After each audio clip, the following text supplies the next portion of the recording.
This video will show you how to create a do-it-yourself project.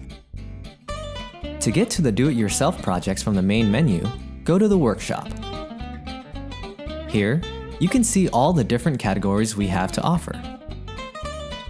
I'm going to choose an hour of code project. Spin draw is a good one. Now along the left, you can see the instructions for how to create the project. To start coding, simply drag the code blocks from the instructions on the left directly onto the coding area.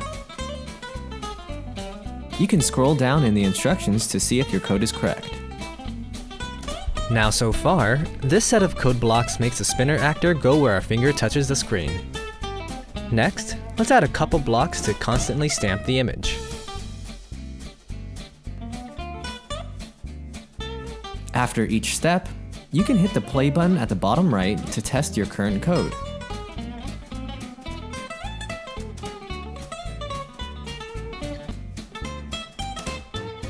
Now on this next step, we're going to create some code for the stage.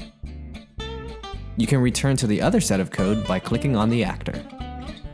Be sure to read all the instructions so you gain an understanding of the effect of each code block.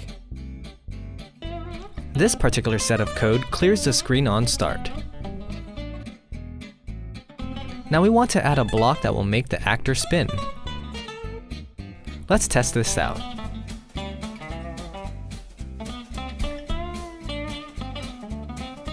Looks like the actor is spinning a little too fast. Adding a wait block will make it spin slower.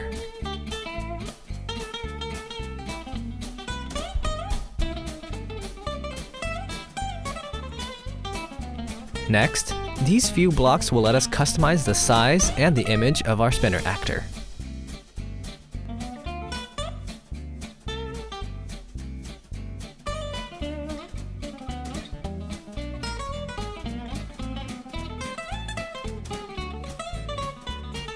After you're done, press play and see what you have.